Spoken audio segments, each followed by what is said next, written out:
Now, at this point, what genre of music do you consider yourself?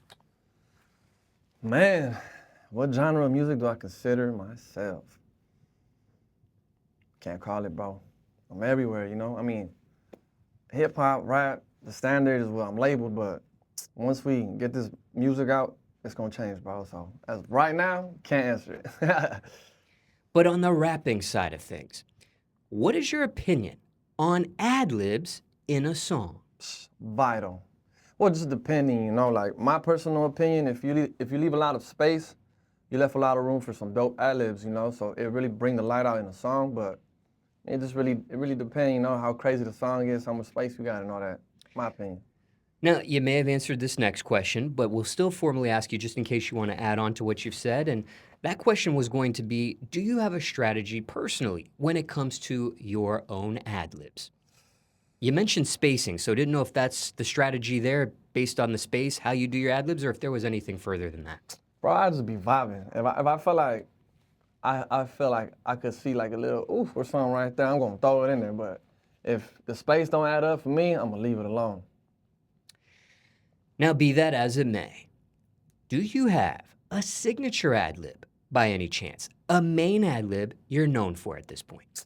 Man, bro, it's crazy you asked that because I just did a little show run, right? And talking about ad-libs when I was performing, like on the songs called Survive, I have like a bar where I say, and when I'm going through it like a wolf, I get the howling at the moon, and my ad-lib is a, oh. So when I was performing, the whole crowd was doing it, bro. So I think that's the one right there. I think I found it.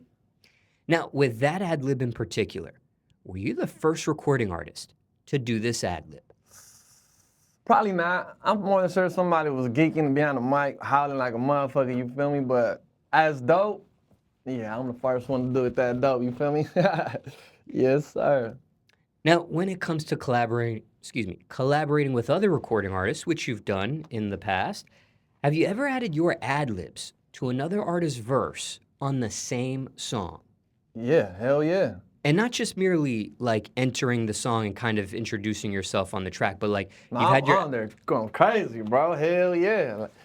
Nah, yeah, I've done it a few times. Well, not I won't say a few, maybe like twice, because I don't have too much. I don't have records with anyone, but I got one. It's called "Who I'm Leading" with my bro that I put out when I was in prison and shit, and I did the ad-libs for him and shit, and it just sound dope, you know.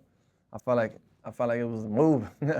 And how does that work exactly? You just voluntarily do that? Does the other person ask you to do that? Well, the way that one unfolded, I'm on the second verse and I did the hook, so when I'm listening to bro's verse, I'm just bullshitting, you know, and that's how I felt like, oh, I think it sound proper, you know, and that's why I laid it down. And then I had him jump on my verse too and talk some shit, like throw little ad libs in there, you know, like intertwining and shit.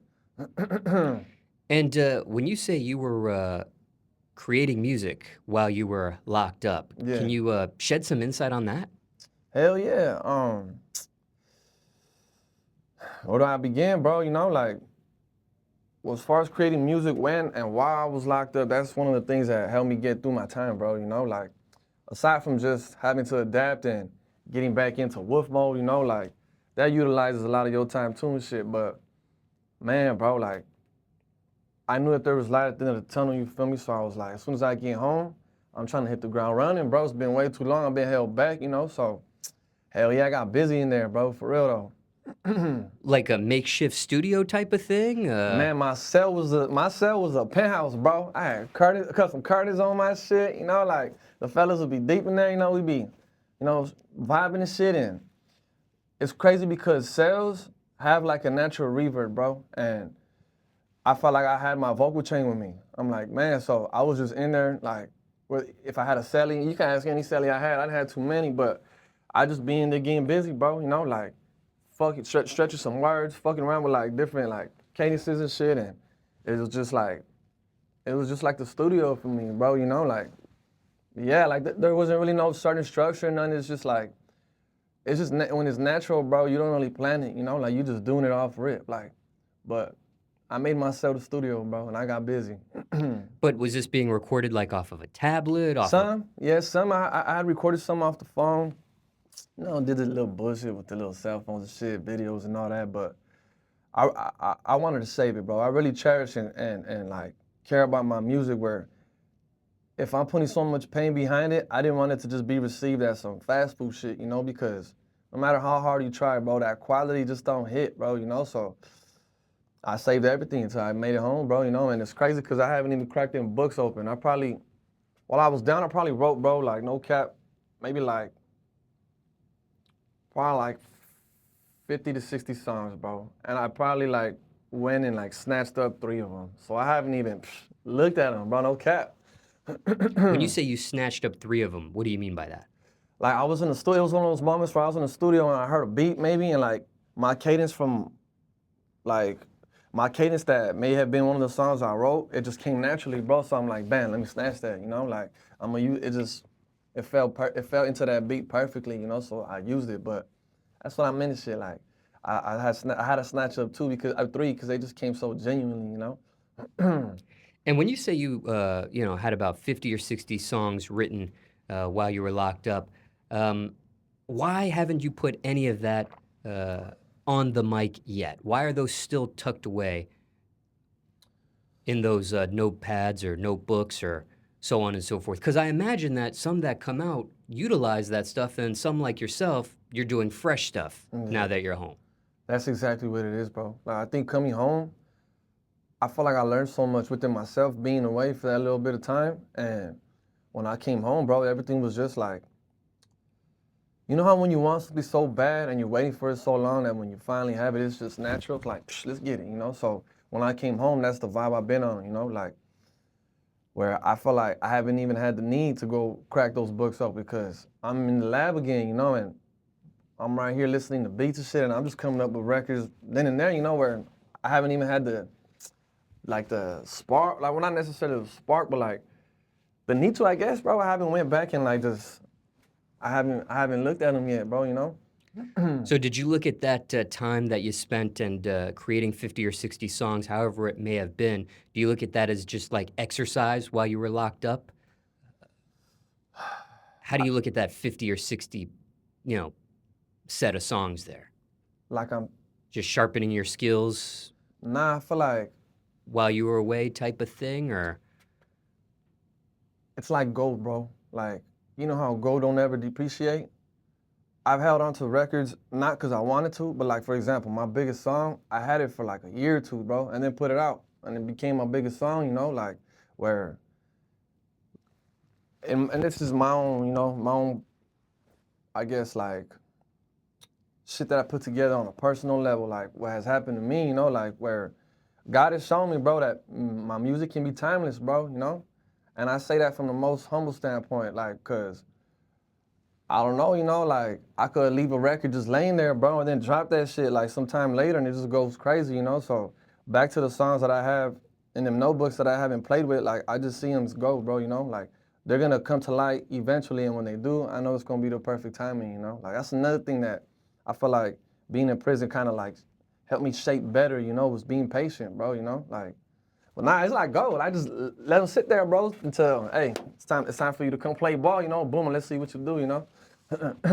And when it comes to your biggest song that you just referenced a moment ago, for those in the audience here getting to know you for the very first time, care to share the name of that song? Yes, sir. Bout me, baby. Devour Bout me. Went platinum, baby, with no help. Let's get it. Y'all go bump that shit. Yes, sir. And also, just for some added reference here, that time you were locked up, when you were creating these 50 or 60 songs, how much time was it when you were actually locked up, and where were you placed at the time while you were creating this?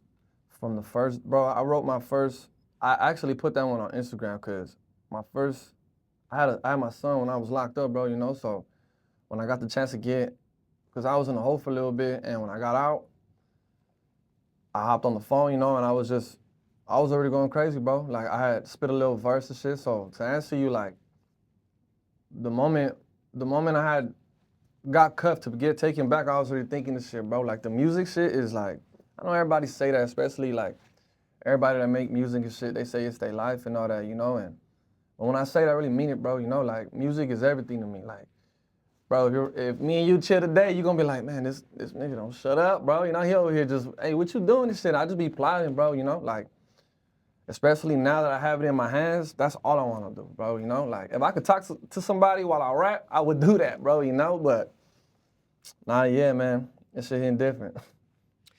Were the phones and stuff that you had, devices at the time, was that considered contraband where you were locked up at? Hell, motherfucker, yeah, it's contraband, bro. Shit, straight up. Yeah, it's contraband, like a motherfucker, hell yeah. Well, sometimes you hear of people having tablets and stuff, but it isn't considered contraband. Nah, hell nah. I came home with one of my tablets, like, you know, like, eventually later on, when we get there, you know, I always picture, like, some dope shit for myself where, like, whatever I had in my cell, leave that shit on some museum shit, bro, you know, for some pop-ups and shit, you know, but, nah, yeah, you could have tablets in there, at least in Cali, you know, I don't really know any other, like, other states operate, but in Cali, you could have tablets. You can't have no motherfucking cell phones, though, bro. The cell phones that were considered contraband at the time that you had utilized for maybe some of the music and things of that nature, Yeah. did those ever end up getting confiscated, found and confiscated, or I don't know, bro. Can't call it. I don't know. I'm not too sure. just curious? Mm-hmm. And I hope not, though. Shit, because you know, I was getting busy with their things, you feel me? So they might got some good energy on them. I hope they still flowing around, but yeah, I don't know. Yeah. and if one of those items would have gotten found, the contraband, like a phone and things of that nature, Mm-hmm. what would have ended up happening with you or your time? Was that something you would get additional time for? Is that something you just get reprimanded for in the hole for? Or? Nah, you get time for that. Your points go up. If you like, they might, if depending how much points you go up and where you're at, you get sent to a different yard, you know, like, but yeah, it's like, you get time with that shit. Got it. And then ultimately, how much time did you end up doing? 2 years? And was that fighting the case and the sentence itself, or that was just the sentence Nah, of that that? was just the time, yeah. I was fighting my, bro, well, the shit happened in 2019, and I fought it for damn near 3 years and turned myself in early 2022. And you were Yeah. fighting it from the inside? In the beginning, but I bailed out, bro. I had to get up out there, you know, like, I don't know what was gonna happen, bro. You know, all I could do is just look up and pray that my angels and God don't leave me hanging, bro, you know, like, but nah, yeah, I fought it from the street because I had to prepare myself for what was to come if worst case scenario happened, bro, you know, like, I can't talk to one person that could sit here and be like, nah, I beat a murder case too, bro, you know, so I had to just give it my all, bro, you know, when I was on bail, I was going crazy, like, I couldn't drop no music and shit, but I was just working, bro, like, it really held me off the whole time I was locked up, because all the shit that I stacked for those 2.5 years when I was fighting it, I was just dropping shit when I was locked up, bro, you know? But,